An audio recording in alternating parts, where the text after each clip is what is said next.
I would go down the more people in the front,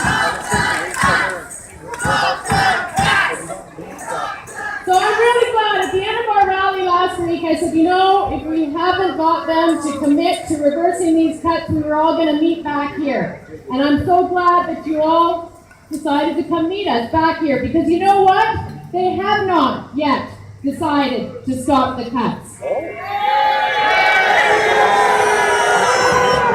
What they're doing instead, my friends, is they're trying to confuse the issue, and they're trying to distract people, and they're hoping that everyone will go off on their summer holidays, and then one by one they can tell you how many services you do or you don't get. And you know what I say to that? Not good enough. We want this government to come clean with all Albertans, and with caregivers and family members, and Albertans with developmental disabilities. We want to know exactly how much money they are going to put into this program this year. And we want to know exactly when contracts will be signed and for how much. And we want them to be clear and open and honest with all of these people who are so concerned about it, with all of us, with Albertans and with our most vulnerable citizens, all of us.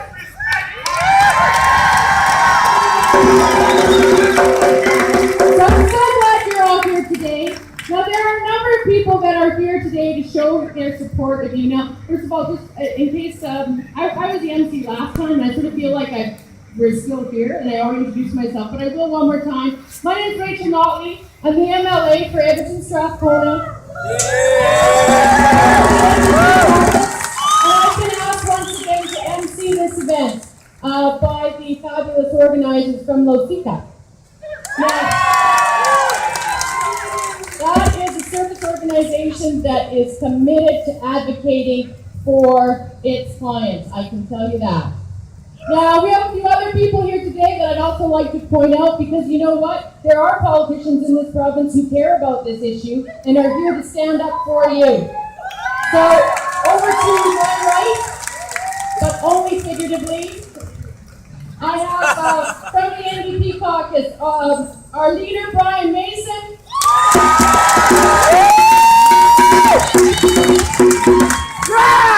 Our newly appointed health critic and MLA from Edmonton Calder, David Egan. Our MLA from Beverly Clairview, Darren Billis. And here on behalf of the Wild Rose Party and the Wild Rose Critic for Human Services from Calgary Shaw, also from Calgary, Jeff Wilson.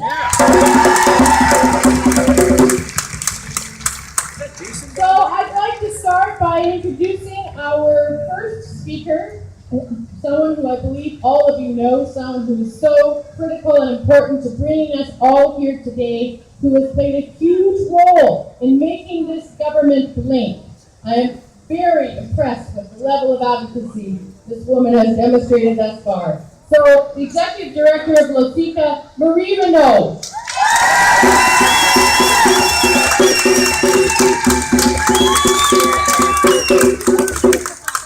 Good luck charm. So I was really nervous, so I'm going to go through it again. My name is Marie, and I work with Losica Foundation, and it is my great pleasure to work there. I work with amazing people. Please thank them. We've been working non-stop for long too. When I got home last Friday night, I think I was a little stunned, and I haven't slept for a while, and I just didn't even know what to make of it. And my daughter, who had baby home, she was there, and she wanted me to read a letter she'd written to the Premier. I was pretty impressed by that, because she's hard pressed to do her homework sometimes, so I was pretty happy. And I read her letter, and I was stunned. She had done her homework. She looked at the budget. She looked at the issues. And she was so angry. She could not figure out why on earth our government would do this to us, all of us. We're not divided, we're one community. And she related to me a story of one of her classes that they reviewed a movie, and it was called V for Vendetta. And the thing that struck me was that she said, the one quote that really made me think was that people should not be afraid of their government. The government should be afraid of their people. And we're afraid. We're not fear-mongering. We're afraid. We're very afraid, and we're going to speak out. And I think what is amazing is that people have been trying to divide us forever. Service providers, families, people with disabilities. But you know what? We are one community, and the only way that we will change this is together, and we just keep speaking, we don't stop, and we get louder and louder and stronger and stronger.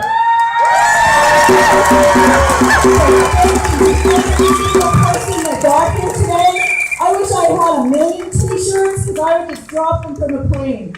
But let me tell you, I want to see all of you guys again next Friday. We're going to do this again. We're not going to stop. So I'm going to pass it over to Rachel, and thank you all for coming. I am so happy to see you. I know what a struggle it is to get here. So thank you. And she really does hit the nail on the head, because it is so important that we all stay together and we all keep the pressure on. Over the last week, I've been to meetings and I've been watching as well what representatives of the government have been saying in the media. And it is clear they are worried, they are confused, they've never seen Albertans come together so quickly with so much fury and so much force to tell them how deeply wrong they are. But you people have done that. So thank you. Thank you so much for basic decency and equality of life and equality of care for people that we love so much.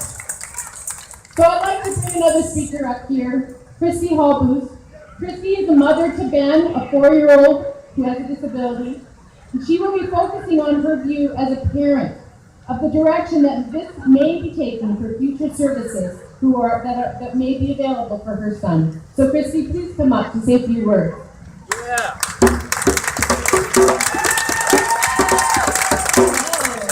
Welcome everyone. For those of you who joined us last week, I was up here and I spoke about employment and community inclusion. Right now, I'm going to speak to you about my heart, my soul, and my love, Benjamin. As parents, we dream of the lives our children will have, of what they'll be, who they'll become. It isn't until we're faced with comprehension of our child's diagnosis, illness, or disability that we begin to understand what their lives will truly look like, and our own. At 18, most children have transitioned into independent, capable, self-sufficient adults who rely less and less on their parents for assistance. This isn't true for people with disabilities. They require ongoing support and help. Parenting is hard, no matter what type of child you have. Parenting a child with a disability means endless question marks and heartbreak. It's constant for us. I am not reassured by the letter that was released on Wednesday, nor do I believe that the delay in cuts will change anything. These cuts will still happen. Postponing them is just buying the government more time to tighten up their plan for restructuring services. The miscommunication isn't between agencies and families. There is no fear-mongering. The disconnect is between Redford, the government, and PDD. This fear resonates from families who worry that their children will be left without care and the support they need. My son and my husband's son, who also is a Lucia staff member, is a 5-year-old trapped in his infant's body. He relies completely and totally on others to do everything for him. To ensure that his personal needs are met, he is fed, medicated, is health-tracked, and he's challenged within his means. We want for him the quality of life that he deserves and that he's entitled to. No matter what that may look like for him, he gets to determine his own path and his own service. But as his mom, I want to choose what his support looks like. I want to say, I don't want the government to dictate from forum or general interview questions what he is worthy of. The government doesn't get to assign a value to my child without my input and of those who love him. So why are we allowing Redford to make these decisions for us? Why do they get to determine what our children are worth? When you were elected, Ms. Redford, word, you made promises. Now those broken promises have brought upon broken relationships. Your relationships with agencies, staff, family, friends, and the individuals out here today is broken. I'm going to read something from my blog that I wrote back in February. My son received staff support from the GRIT program, which is a program that prepares children for early inclusive education, and what his staffing has meant to him and us. A year ago, Ben didn't want to hold hands, or grab fingers, or even let you hold his hand. Now he will, and he'll search for your hands. Ben would say Dad once in a while. Now he says Dad, daily and loudly. He says hi regularly. He mouths like he wants to talk all day. He vocalizes more happily. He copies others' vocalizations. And I get to hear the odd mom. Ben could barely hold his head up. Now he no longer needs a back brace. He has a stronger back and neck muscles and can lift and hold his head up independently for a few minutes at a time. Ben didn't enjoy standing. Now he'll stand up as straight as he can, and he'll even try and hold himself up. He can stand without support for at least 1 minute. May not seem like a big deal. Ben was shut down in an unfamiliar environment, like last week's rally. But now he pays attention to different voices and can identify when he recognizes someone talking to him that he knows. He has struggled with his weight, but in the last year he's gained nearly 6 pounds. Considering he's only 4.5, 26 pounds in total, this is a lot. Ben didn't play with strange textures or participate in art. Now he'll hold kidney beans, foam, textured balls, and he'll paint. Ben wouldn't put things in his mouth. He now bites on things he shouldn't, will chomp on towels, and is a little bit more willing to taste things like smoothies and yogurt. Ben has developed into a whole new person over the past year, and it's been amazing to watch. My heart is full. So that's in February, and that's a lot to do with his staff support and the effort they put into his programming. People like my Ben need appropriate staffing support in order to become the person they are meant to be. This remains true for adults with disabilities.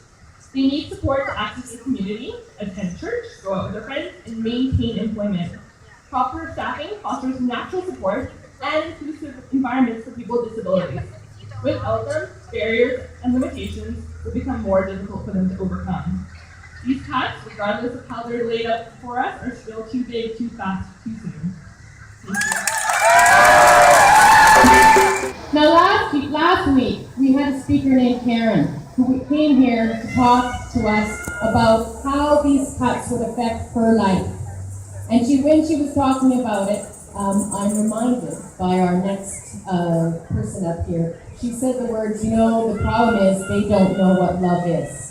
They don't know. They don't understand the love that someone like Christy and the rest of you have for their loved ones. And clearly, there's a question about how do you make these decisions if you know what love is. So anyway, Maria Dunn was here with us last week. She was inspired by Karen's words, and she's written a song about it. Pretty amazing, eh? It's all around. So Maria's going to be here to perform that for us. Now, please welcome Maria Dunn. Thank you. I never thought I'd write a love song for a protest rally. So this is the first one, and Karen's words were so powerful last week that I took that away, and here it is. So you get to sing along to this. I'm going to sing. They don't know, and you're going to sing. They don't know what love is.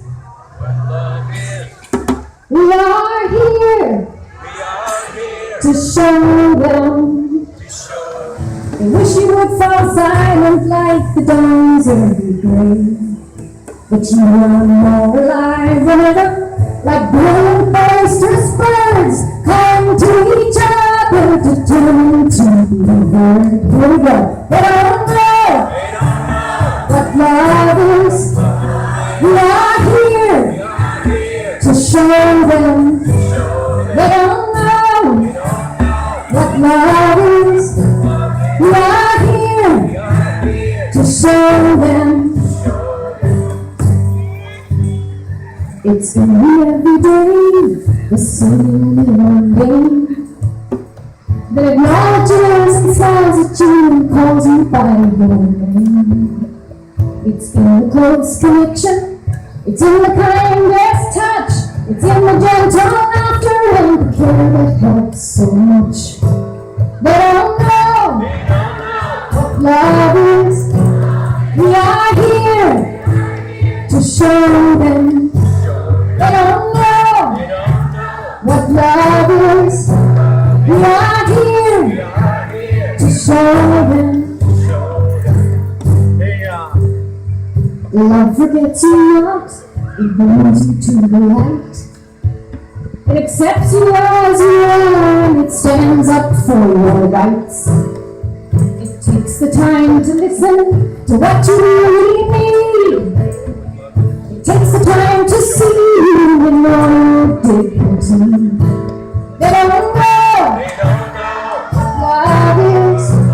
We are here to show them.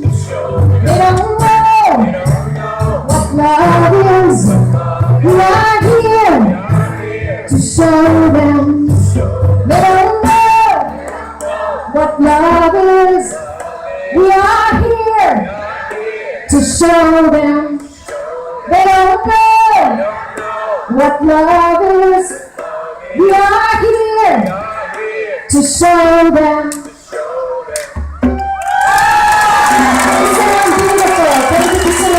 Thanks to Clarence Hanson for giving me those words. Maria Dunn.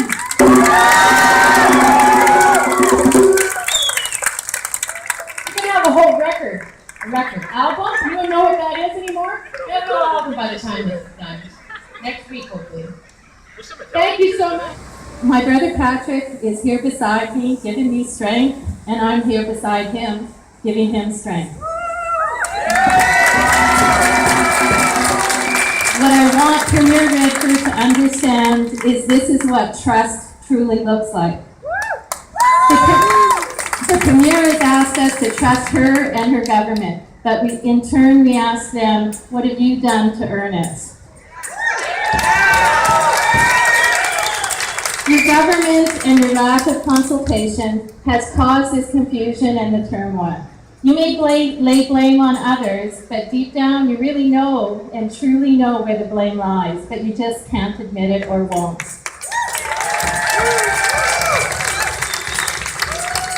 You would think from the comments made by this government that Patrick would be an individual that should not see any changes in his support services, but we know that's not true.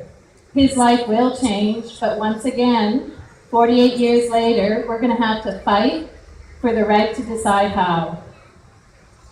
The government says that they have a goal of inclusiveness for people with disabilities, yet the actions of this government are so far off from being inclusive. I wonder if they really understand the concept.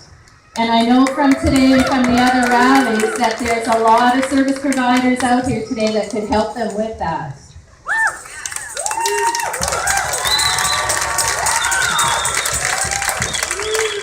I want to take the time to thank those of you that are here as allies for individuals and their families. And I want to thank you for informing us of the task that you were unfairly given to cut your budget and in turn your services that will impact people's lives. Your courage in standing up and shining a light is greatly appreciated by the individuals and their families. We value your professionalism and your commitment to advocacy in the sector.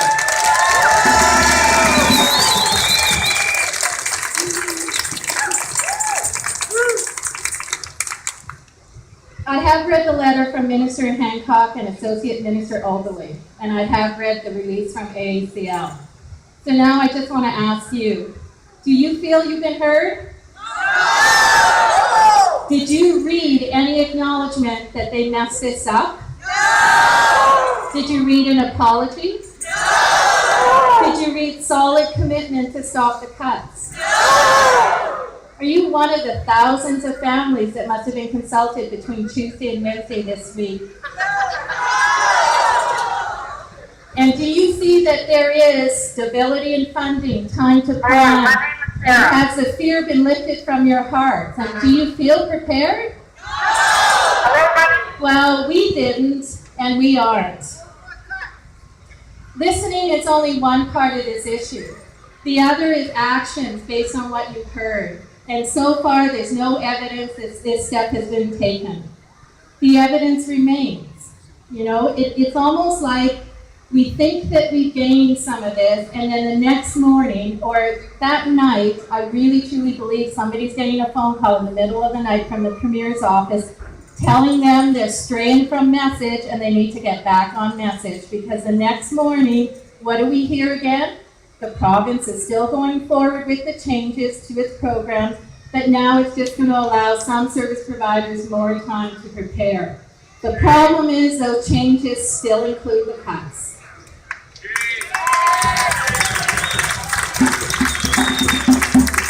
It saddens me to think that in Alberta in 2013, others still believe that they should be in control of Patrick's life.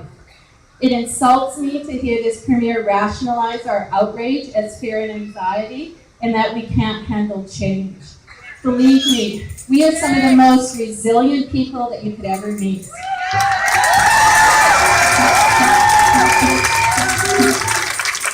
We welcome positive changes that would improve his life. But what we want, and what Patrick has a right to, is to be in the driver's seat that leads that change. So, thank you very much.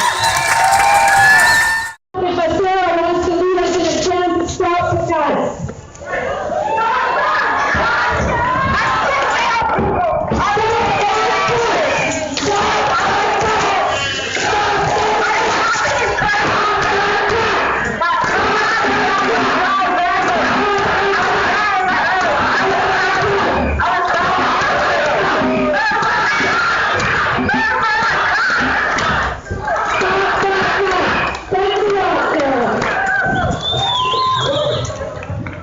There we go. You know, one of the points there that Shauna was making about the service providers who come out and who have the courage to stand up for what they see happening to their clients is a really important one. For years in this province, this 40-year-old plus government has used the threat of funding cuts to silence many agencies of government across the province. I don't think there's a single person here who's worked in the non-profit sector that doesn't know what I'm talking about. The fear of speaking out because you're worried about what will happen to your funding. So I want to say to all of you who are here today, who are speaking out, thank you so much for your courage and your bravery, and we are still going to be here working with you to make sure that your decision to stand up for the people you take care of ends up being one that works for everyone. So I just want to let you know that's how you feel. Thank you, all of you.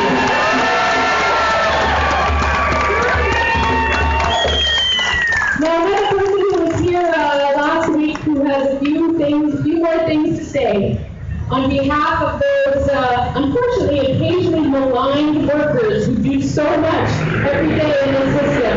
Those workers that the government says is simply here for their own self-interest. Shameful comments. They'd like to make a few comments today. So from the Alberta Disability Workers Association, please help me welcome Jamie Post. Thank you. Well, when the government decides to undertake a series of changes that are going to adversely affect families, individuals, and those who comprise their support networks, and it's not an election year where you can respond accordingly in the ballot booth, you have to create your own consultation process. And we did it on the 15th, we did it last Friday, we did it today, and we've done it over the past 2 months where every single person here and everyone with us in spirit around the province has driven this to the very forefront of public debate and news in Alberta.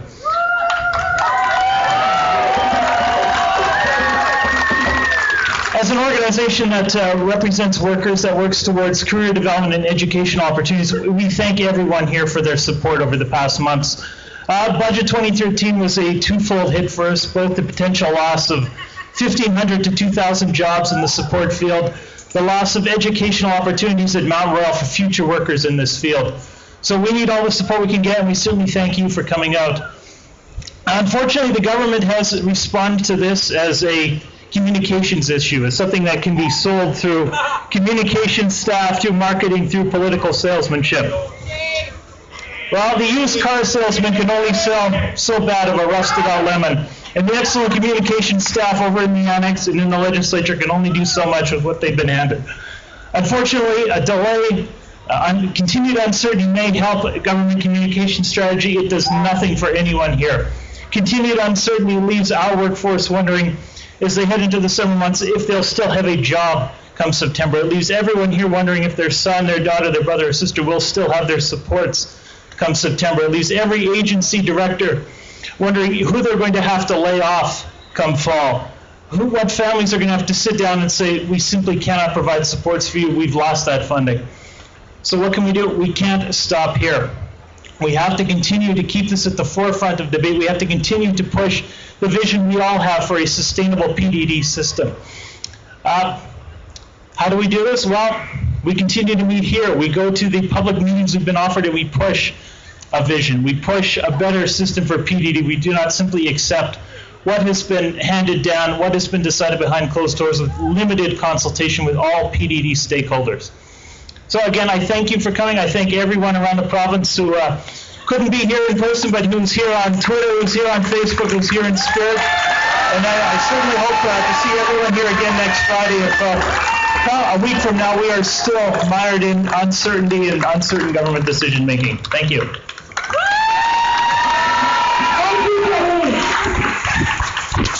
So, talk about the communications that are coming out of the Point of Buildings and some of the massive things that the government's trying to put out there to people. So let's talk about a couple of things. No. What's going on here is that the Premier made a promise to finally start, ever so slightly, increasing the salaries of all these hardworking people who work with Albertans who have disabilities. And the cost of that increase, it has to come from somewhere. Now, when she made that promise to you before the election, does anybody remember saying, oh, by the way, it's your client who will pay for your salary increase? Does anybody remember saying that? Well, frankly, my friends, that is exactly what this is all about. She's taking the money from there to partially keep that promise. And while doing it, she's making people, the most vulnerable Albertans, pay for that promise. To me, that is one of the most cynical and dishonest approaches to an election promise I have ever seen.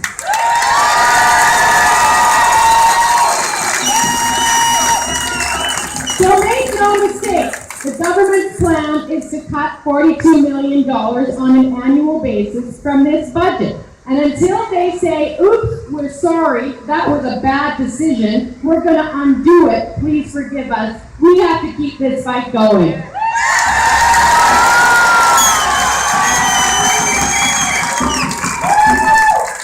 Now, some of you may have been following this issue on that, on the interweb, on that little square box in front of us, on the computer and on social media. And over the last week, another group of advocates appeared in that world, and they came up with a song, and they made a YouTube video, and it's been going all over the web. It's very popular. And so I'm very pleased to invite up here today the impromptu group called We the People, who are from Barhead.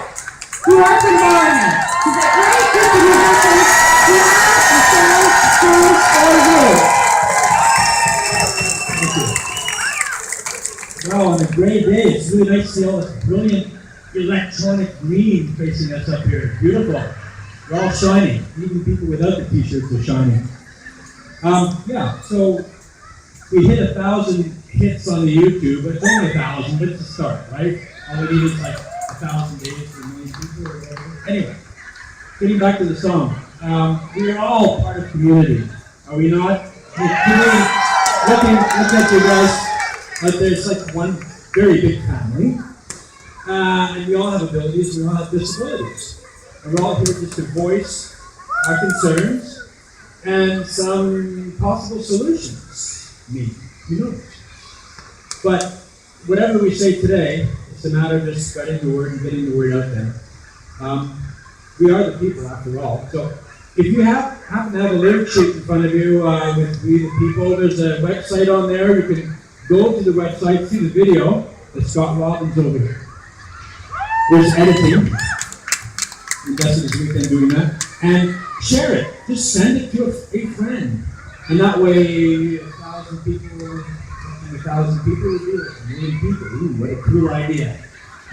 So, with no further ado, we're going to sing a song together. And it goes like this. Second verse, same as the first. Because after all, it's we, the people. It's supposed to be cute. Thanks for being here, guys.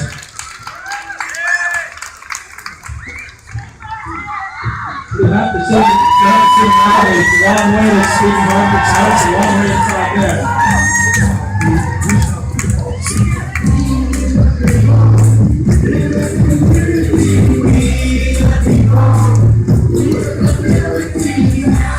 Say yes, when you know we wanna be part of the community. Yeah, yeah, yeah. It's the advantage of vulnerabilities. Voice is proud. All we have is a helping hand to help us now.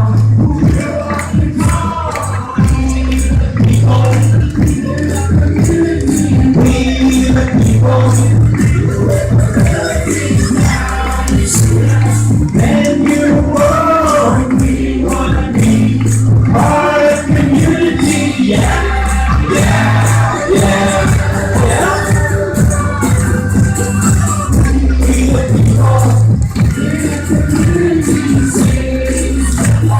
just for you. The fuck back of support money, we're never ever gonna vote for you.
Community, yeah, yeah, oh yeah!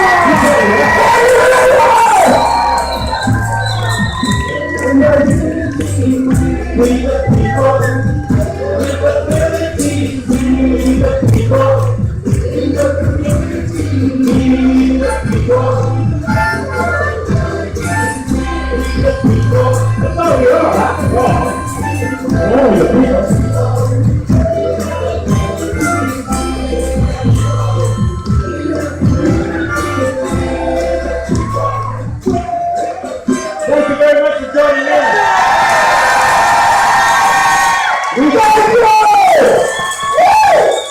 Share that website, YouTube. Would you please? It's only 4 minutes, 28 seconds, but it could change your life. Thanks. Thank you very much. Thank you, the people!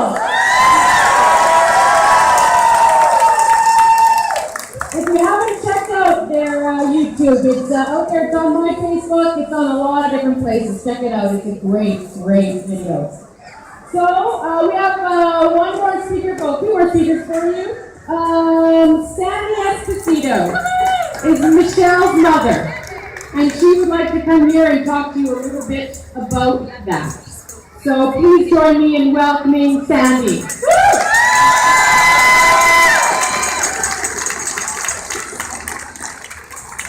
Good afternoon, everyone. This is really scary. But if there's anything that terrifies me even more than public speaking, it's the thought of something happening to one of my kids or one of my grandkids. Right now, my greatest fear is what the future might hold for my daughter if she loses her PDD funding. My daughter Michelle attends the day program at Losika. She's not here today because it's camp week for a lot of the individuals at Losika. And I'm really hoping she's having a great time because I really don't know if she'll have the opportunity to go again next year. Without the programming that Losika provides, I don't know what kind of a life she will have. A typical week for my daughter finds her doing physical activity at the recreation center, volunteering at the senior center, volunteering at a junior high school, and working at a volunteer job at the fitness center daycare. You also find her participating in cooking classes, working on computer skills, participating in job-focused sessions, and helping in the office at Losika. These are just a few of the many activities and opportunities that organizations like Losika provide to their individuals. Mr. Overley stated that rather than funding organizations to take disabled Albertans into the community to participate in activities or do volunteer work, this government will help them get jobs. I would really like to know how he plans on doing that. I know firsthand how hard the staff at Losika work to find volunteer or paid positions for their individuals. They do everything from holding job-focused sessions to working on resumes to preparing the individuals for interviews to helping them with appropriate hire for their interviews and for on the job. They go out into the community and speak with the business owners to find placements. They transport individuals to and from their jobs, or they'll help them learn to take public transportation. They're also on hand to provide assistance on the job site when needed, and they're there to pick up the pieces when these individuals lose the placement. And that is an absolutely devastating thing to have happen to these people. Will the government do all this for our loved ones? How can they possibly do a better job than the staff that work with my daughter on a daily basis and know and understand her so well? Assessments to determine abilities are all well and good, but they don't give the whole picture. How can we possibly know what our individual is really capable of until we spend some time working with them?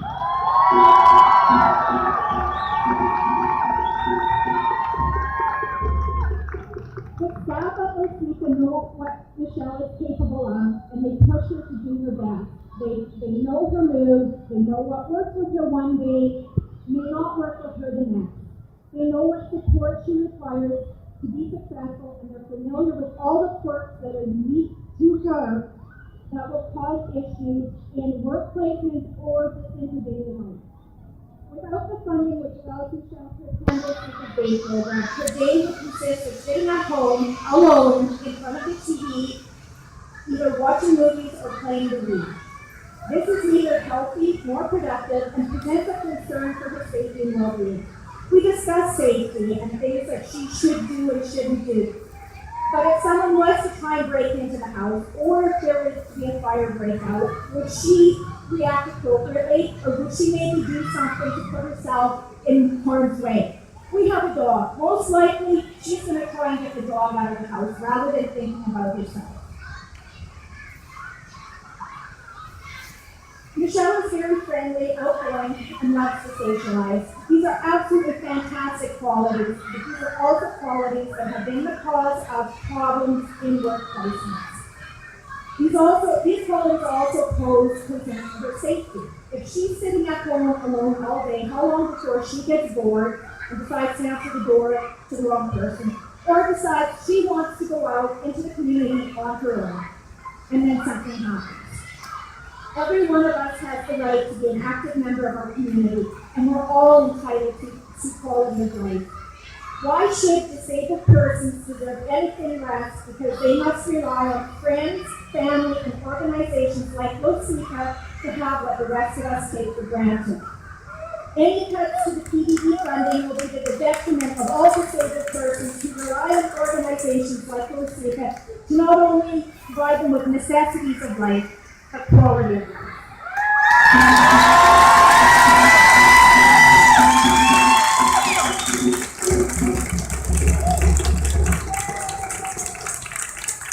Thank you. So another speaker that's going to come up here and say just a couple of words to you from the Wild Rose, Jeff Wilson.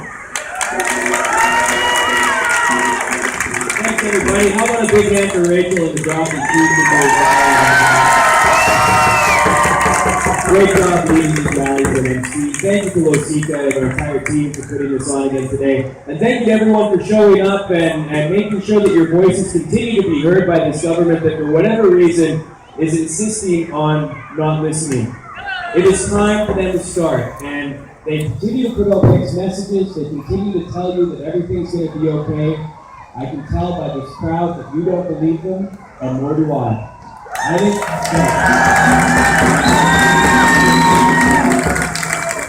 one thing that I've learned since being in MLA is that when my party and the NDP and the Liberal Party, we have a united opposition, it's because it's the right thing to do. The only people who are not on side with you right now is the government. Everyone else understands this issue. Everyone else seems to get it. And my personal story, I have a sister who is applying to the PDD system. So I understand the fear, the anxiety that you all are experiencing and the absence of information that the government has not given you. Keep fighting. Keep pushing. Keep using your voice. It's the most powerful thing that you have. Thank you. We do have to keep pushing. We cannot let empty platitudes be enough to send us home and stop fighting. We don't stop until we get definitive guarantees that our loved ones will not be hurt by these cuts. Some of you may recall this great tune coming from Maria Dunn when she was here last week.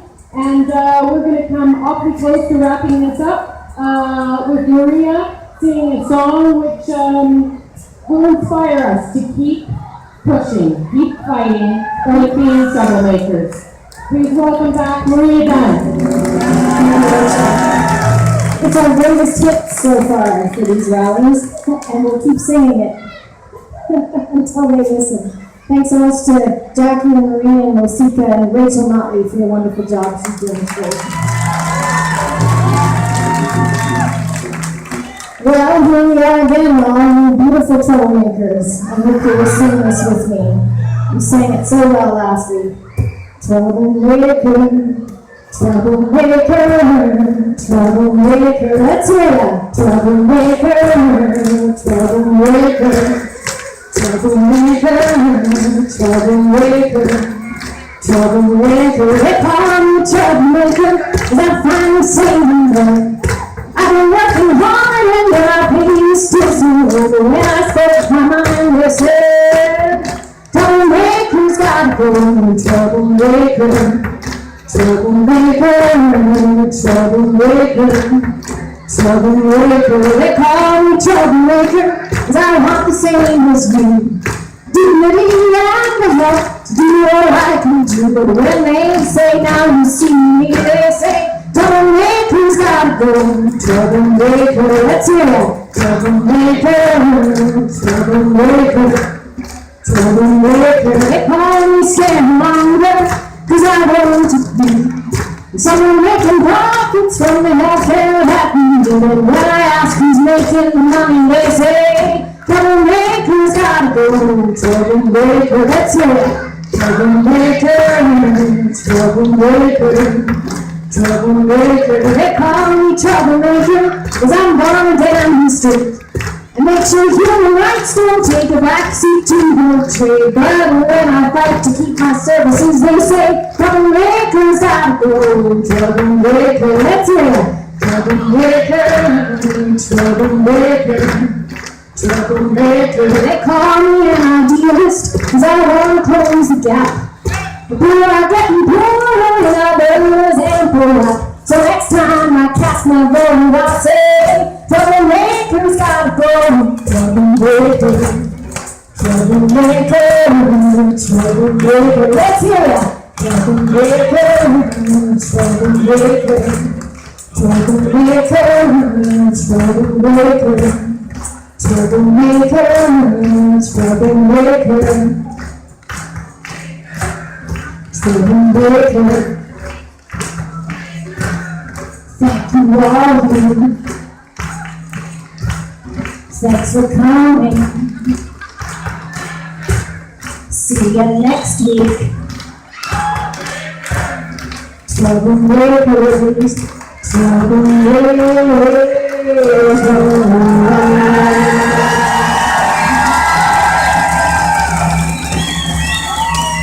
Thank you so much. Thanks to Ellen and Anna on sound here today, doing a wonderful job. Thanks to Maria Gunn. She makes being a troublemaker seem very cool.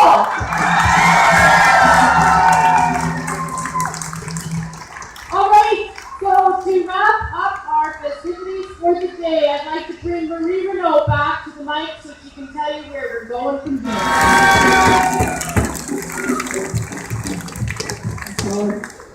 Hey, I wanted to tell you a quick little story, and I'm going to let you go so you can have some lunch and just maybe get to know each other. I think we're going to be good friends when this is all done. But in March, I was part of a group of 19 people. There were a number of people that have disabilities that are supported by LoSICA, some staff and some family members, and I thought I saw one way back there, troublemaker. And we decided a couple of years ago that we wanted to do something unusual. So we got together and we decided that we wanted to go to Africa. And we wanted to meet some of the folks there that have disabilities that were doing the same kinds of things that we were doing here.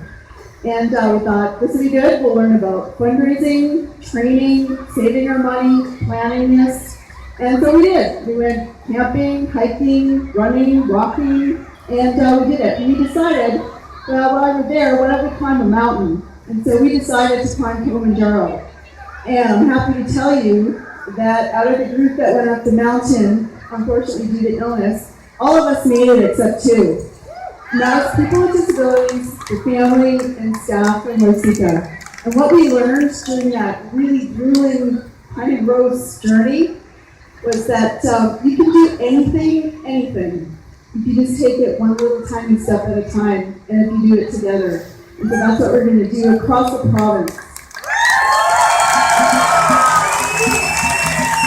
And so I heard from some friends in Calgary, and we're busy with a parade and rally today. I'm sure you'll hear about it. But I heard next Friday we're going to change things up a little bit. We're going to get together, but we're going to spend a day together from 10 till 3. And what we're going to do is park ourselves in front of some MLA offices and in front of the minister's office. And I think we're going to have a party. We're going to listen to it, we're going to bring some music, we're going to have some fun, we're going to make some noise, and we're not going to stop. And if you want to order some t-shirts, look us up on Facebook or Twitter and send us a message, and we'll bring them. So, see you next week. Thank you.